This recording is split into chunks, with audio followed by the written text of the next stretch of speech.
Australia Day, folks. A little bit late.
That's lovely music, isn't it, folks? This is by a friend of mine.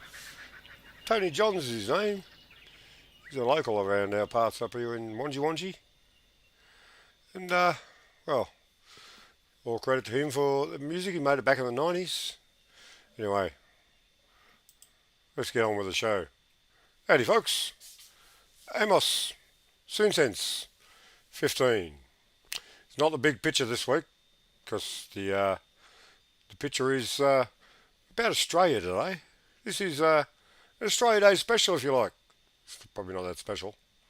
Just I don't know if you noticed a little picture I put up before. That's apparently a bunch of boats came to Port Jackson back in January 1 year, a few years back. And well, there's a bit of controversy about Australia Day, 26th of January. Apparently, they call it the Indigenous people. They call it Invasion Day. Quite rightly so, because in a way that, well, us white fella, we came in and we did some unspeakable, horrible things. And the date that we landed was probably around 26th of, yeah, but, yeah, that's a symbolic day. It means nothing, whatever the date is, sort of thing.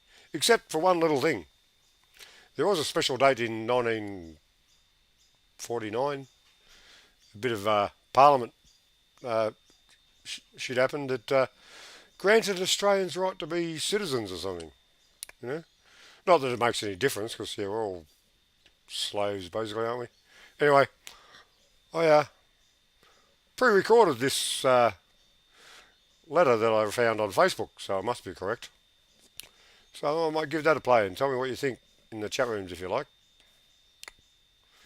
Hopefully it'll work. This is a little something I found on Facebook. Working. Must be true, eh? Anyway, this is information that all Australians need to know, especially below those that believe it has to do with how anybody was treated. People should learn the true facts before opening their mouth to spew falsehoods. This information was authored by Peter Lee. It should be taught to all Australians, supposedly. It's on Facebook.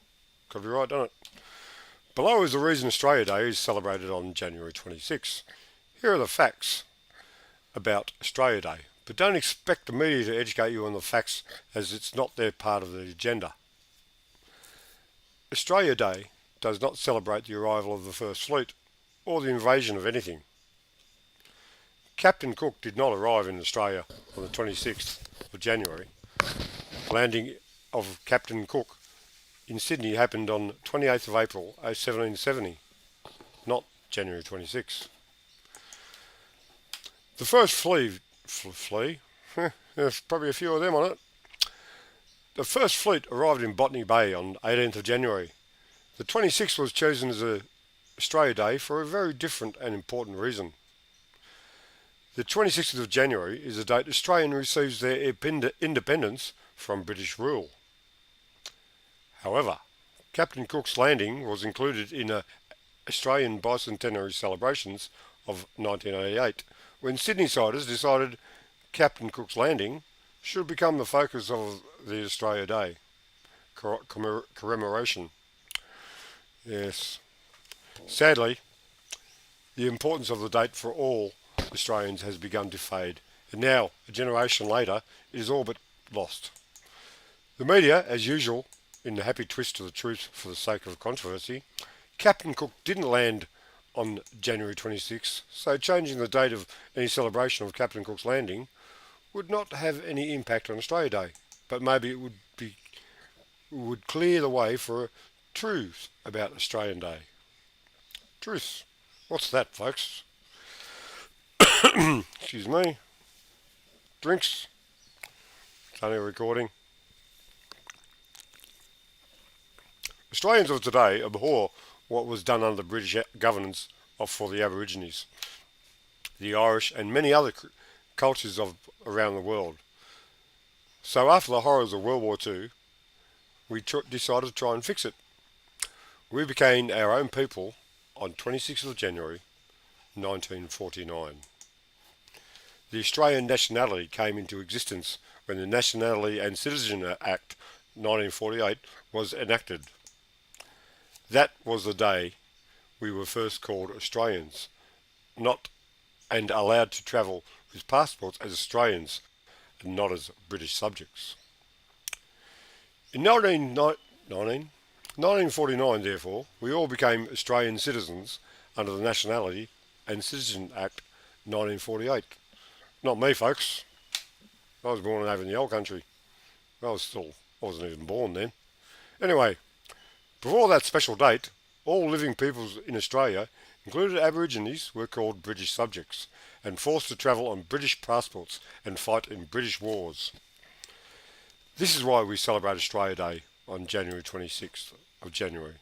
This is the day Australians became free to make their own decisions about which wars we would fight and how our citizens would be treated. It was a day we all were declared Australians. Until this date, Aborigines, or would you like to be called Indigenous or whatever, but the original inhabitants, shall we say, were not protected by the law for the first time since Captain Cook's landing. This gave an act This, this new act gave Aboriginal Australians a full protection of the Australian law. This is why 26th of January is a new day to receive the citizenships. It is a day which celebrates the implementation of the Nationality of Citizenship Act of 1948, an act which gives freedom and protection for the first Australians to give all Australians, old and new, a right to live under the protection of the Australian law. Sorry, folks. United as one nation. That was achieved that day is something for which all Australians can be proud. Isn't it time, therefore, that all Australians were taught the real reason why we celebrate Australia Day on 26th of January? In one way or another, we're all descendants of all Australians, all of us, except for me.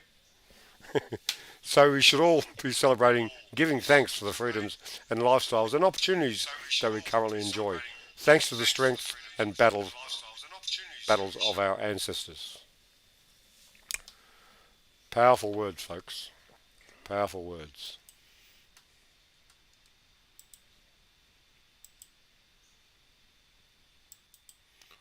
Well, how's that, folks? Haven't got my mic turned off, have I? Well, that was, what do you know? And why is why have people been divided about the date 26th of January for so long? Well, since the 90s, because apparently it was, before the 90s or something, wasn't really, no one really worried about it. And I'm of the belief that a day for national significance, January 26th, is a great enough day to celebrate what it is to be an Australian. Even though I'm not Australian, I'm nationalised Australian, of course. I've been here since I was 2 years old.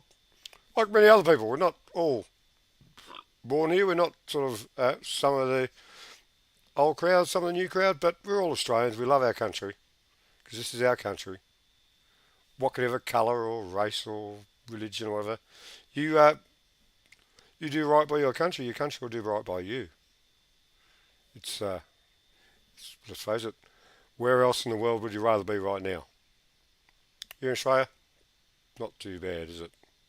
Anyway, on another note, I was been watching this guy, Topher Field is his name. He did a video called Battlefield Melbourne or something like that. See the shirt in the background? That's good people break bad laws. He's who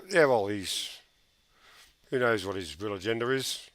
Have we all got an agenda or not? But he seems to be talking, mate, I appreciate what he says. I got a little video, goes for minutes, that he was playing. I'd like to chuck it on and, if I can find it, press the right button. Is that the one? Nope, not that one. Maybe this one. Yep, that looks like the right one. Right, we'll get the show happening. And then I'll work it out. It goes for 8 minutes. It's worth a look.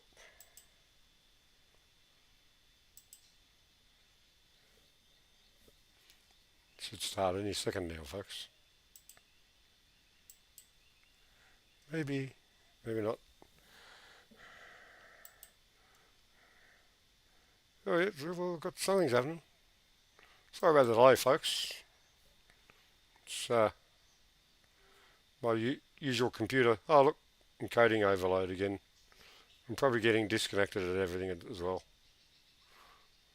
I'm asking too much of my computer, obviously.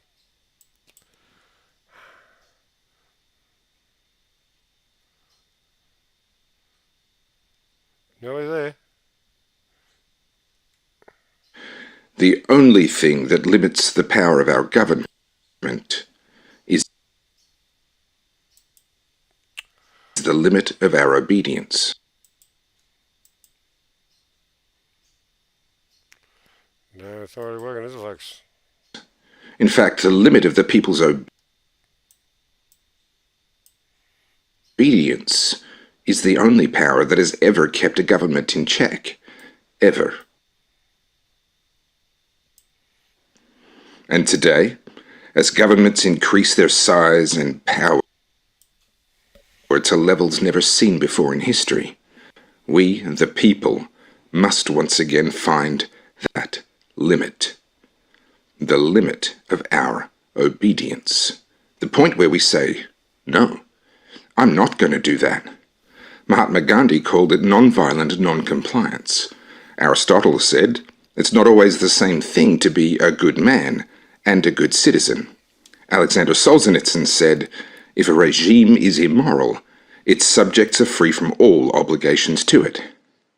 Martin Luther King Jr. said one has a moral responsibility to disobey unjust laws.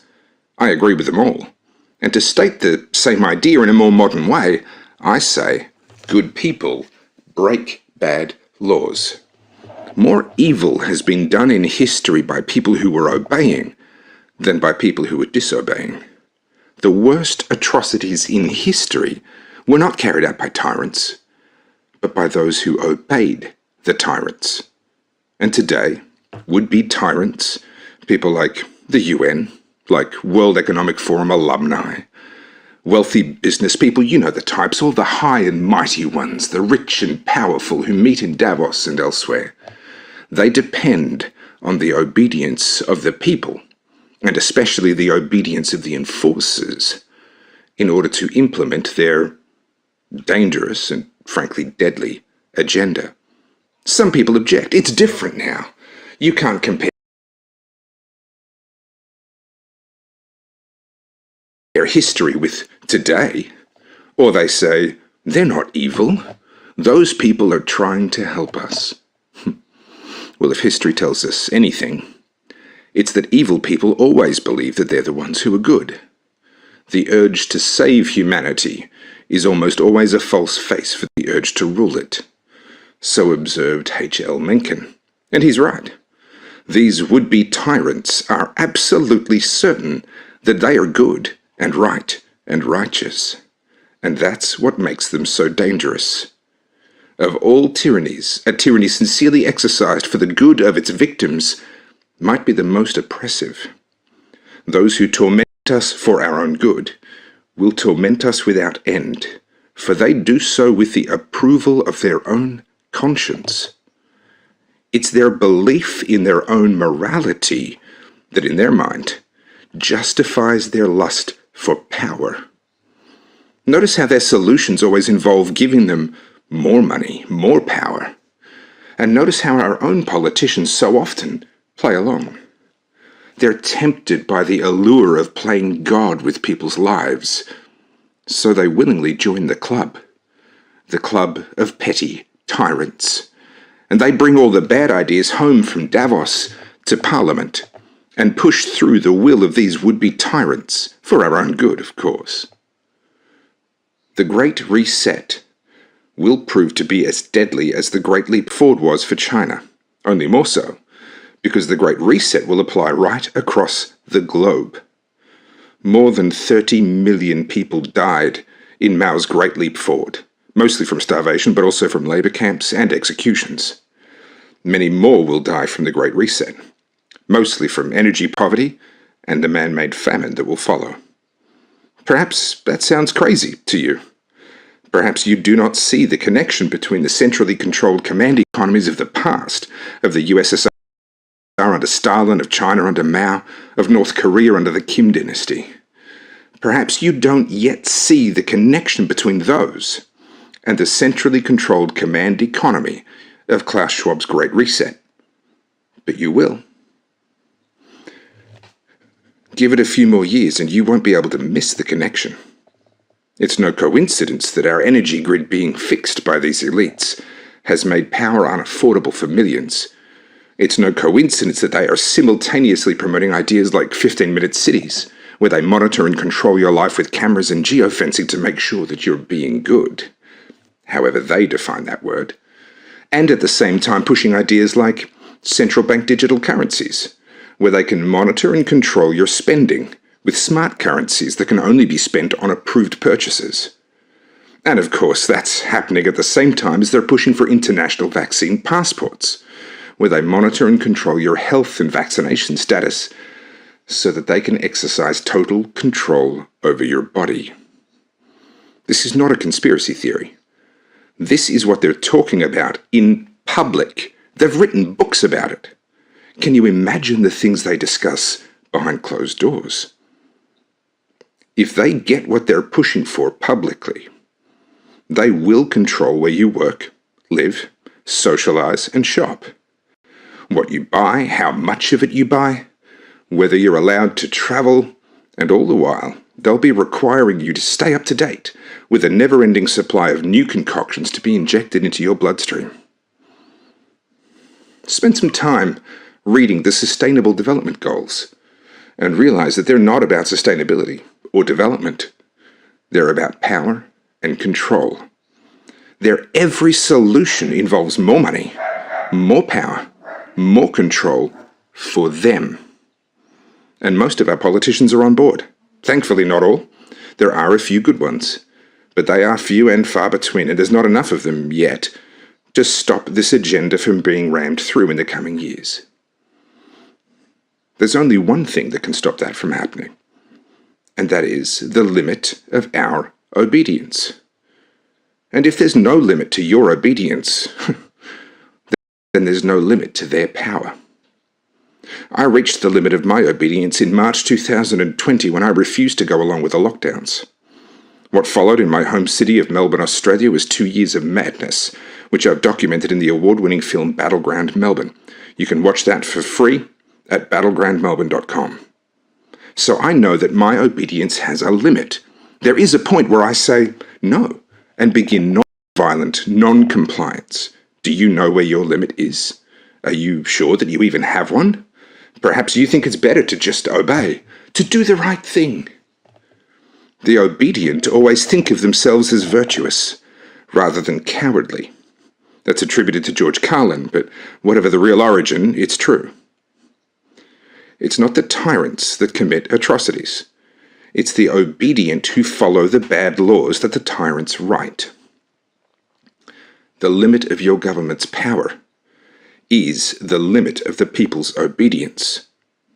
And that means that we need each other. We need each other to reach the limits of our obedience and start to say no, in numbers large enough to truly make a difference. The next few years will be a test for us all. And I'm counting on you just like you're counting on me.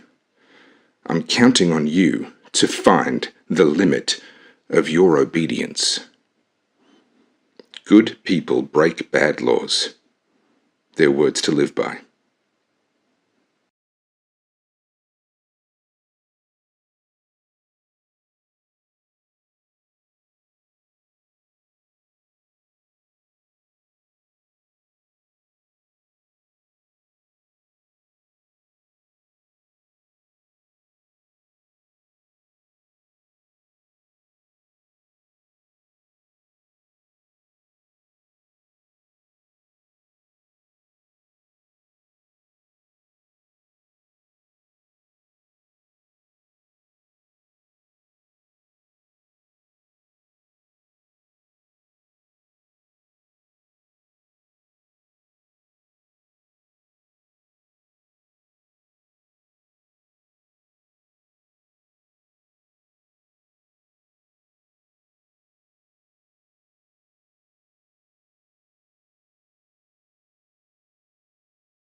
Done it again, folks. Left the mic off.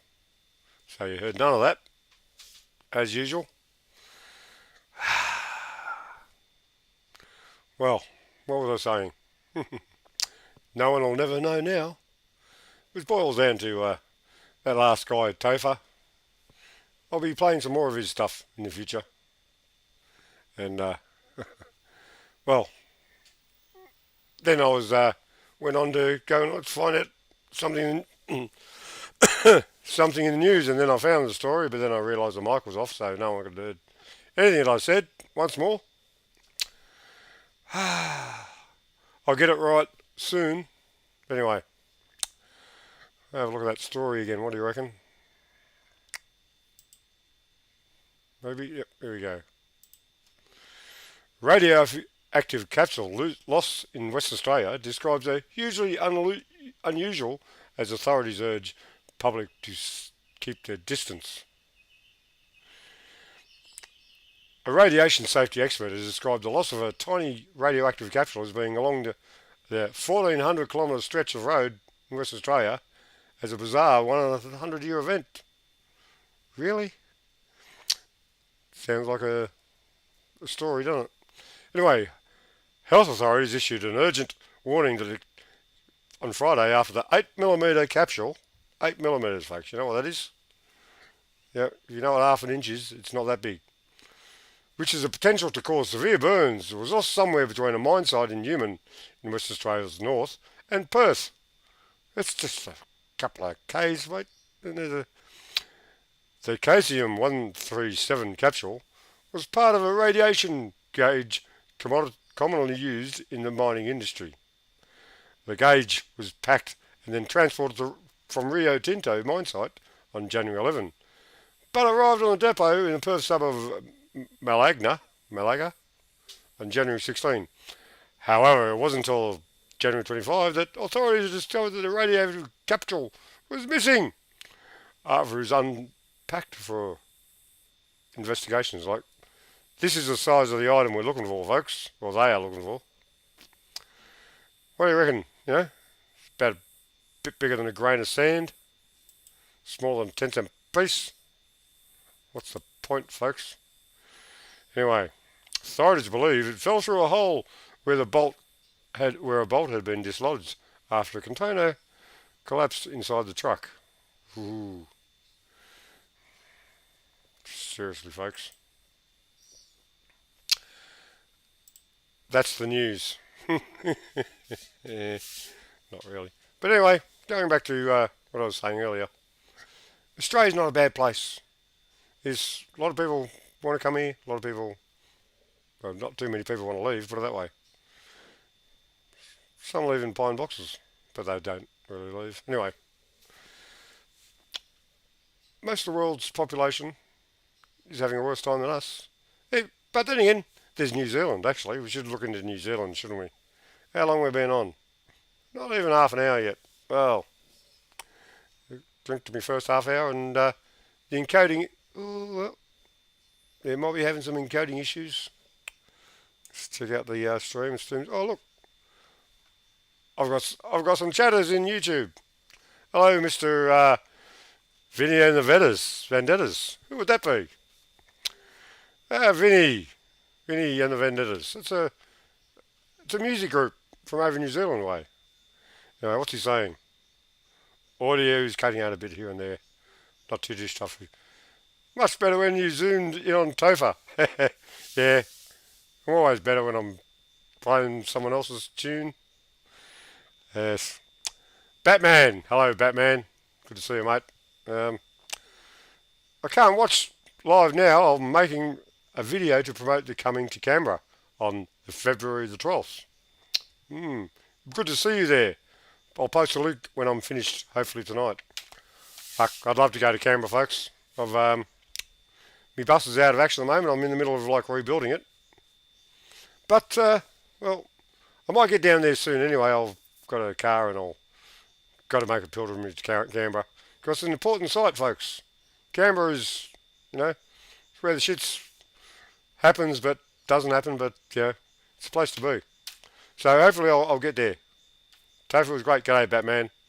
Yes. Yeah. And then he just said I was muted. Not muted now, my folks. The things you get. Oh, what have I got? I got one like so far. How many people watching? Doesn't tell me. What about Twitch? Nothing's happening on Twitch. Oh, well. Nothing met. Drive a man a drink. Well, anyway, let's get back into something important. What's important? Well, a bit of nature in the background. That's important. Nature is, we are actual natural beings. People say that we're alien hybrids or anything like that. It's all, who knows. But you know you are who you are. Got to be yourself. Love who you are. Because whatever you do, whether you like it or not, you can always try and do better. Or there's the thing about the human animal. It makes new tools. It's for modern technology. Look at the tools we make these days. And not that it's really got us sort of anyway. Make tools and then a lot of them are tools of enslavement. You know, like, who's got one of these things? That's a tool. It's good to handy to be able to talk to people and things like that, but it's not really for our best. Oh, it's good to contact us, of course, but anyway. What else is to say on this Australia Day, but not Australia Day? Ever been to Australia? Anyone out there not been to Australia? There might be some people watching in Australia, but it's not a bad place. Because wherever you are here in Australia, you're having a better time than most of the world's population. I may be wrong, I may be biased, though I'm not even Australian as such. I was born in England, but I'm naturalised. I got the did the ceremony that, as that little conversation said before, January 26, 1949 was when Australians became Australian. The similarity with that date and other dates around Captain Cook didn't really land. He just sort of sailed past and did a bit of mapping. Didn't do shit. It was that Phillip dude in the First Fleet, which apparently landed in what's it called? Botany Bay. Early in not early, mid 18th of January or something, and it was a shit place, they reckon. So they moved further north and they found Port Jackson. Well, they knew it was there, but Captain Cook didn't actually go inside. He didn't know what Sydney Harbour was. He would have been reckon surprised if he went in there. Imagine what it was like back then, folks. Before us white fellas, dare say that? Imagine what Australia was like before that. Oh, and we've still retained most of our natural beauty. We've pretty much fucked up Port Jackson, I guess. Oh, yeah. Port Phillip Bay. Well, not Port Phillip Bay. That's Melbourne. Yeah, fucked that one up too. I bet you that was a lovely place once upon a time. All the places in Australia, there's what a country, lovely country. And sure, we're stuffed up, but it's not just here. It's a global thing. Us humans, we can make a bit of a mess. And yeah, well, most of us don't like cleaning up. Some do. But that's what's happening in the world, isn't it? Well, what next? My mate DK was. I'm probably too early for him. He's probably not back. Mate DK's gone for a trip to a boxing ring or something. He's doing a bit of fitness training. Yeah. And he's going to go and have a bit of sparring type practice. That looks like fun, doesn't it? Sounds like fun. Yeah. Anyway, I'll just actually, what do you reckon? I'll play some different music. I might put this image back up. Not that one. The boat one. Let's find a appropriate song to play. Got to be something Australian.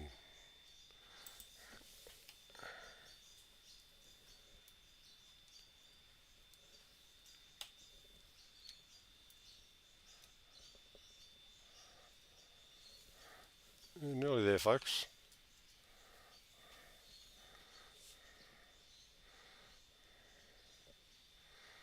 Right. Hopefully this works.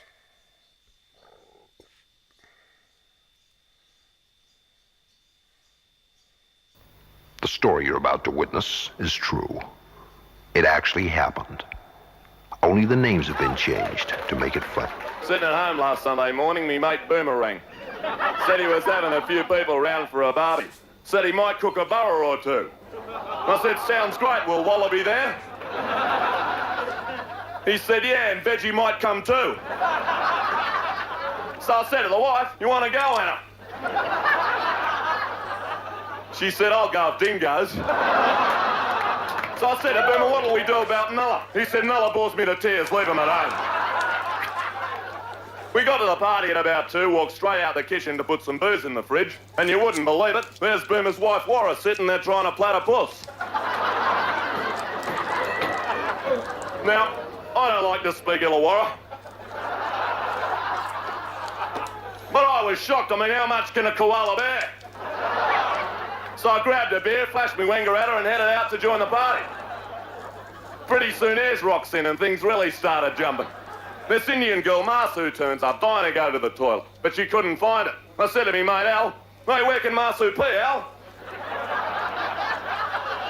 He said she can go out back with a fella, she's probably seen a cockatoo. Well, just then Warra comes out of the kitchen with a few drinks for everybody. Fair dinkum, you've never seen a cooler bar, mate. I grabbed a beer and said, thanks, Warra, ta. A couple of Queensland at the party, one smelling pretty strongly of aftershave. He sat down next to me, I turned to him, I said, you know, mate, you reek of stockade. It was a really hot day. Oscar felt like a swim. He said to Ena, you want to have a dip in the riverina? She said, I haven't got my cosy, Oscar. Well, Bo says, come in stark as Wattle Lake hair. Ena says, what, without so much as a thread, Bo? Ah, Perisher thought. Has Yukon been in yet? Well, a few of the blokes decided to play some cricket. Boomer said, why doesn't Wombat? Yeah, and let Tenner field. And he said I should have a bowl, but I was too out of it to play cricket, so I suggested a game of cards. I said to Liptus, you want a game of eucalyptus? He said, there's no point, mate, Darwin every time. Well, Bill said he'd like a smoke. Nobody knew where the dope was stashed. I said, I think Marie knows. But I was just spinning a bit of a yarn. Barry pulls a joint out of his pocket. Bill says, great, Barry, a reefer. What is it, mate? I noose the heads, of course. And he made Adelaide him on me. And it was a great joint, too. Blue Mountains away and his 3 sisters. Well, I thought I'd roll one myself. I said, chuck us the tally-ho, Bart. He said, they're out on the lawn. Seston, can you get them for us? Bernie said, it's okay, mate. She's apples, I'll get them for you. Just then Alice springs into action. Starts to pack Billabong.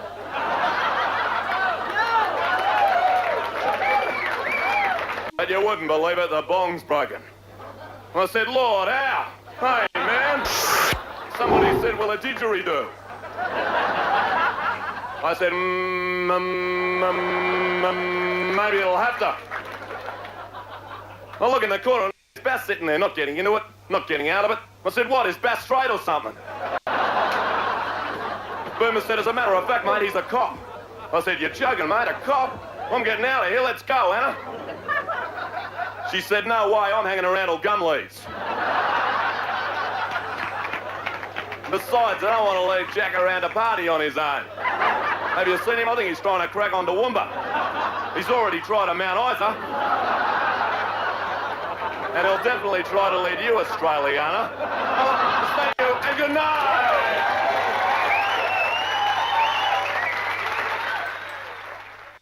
How was that, folks?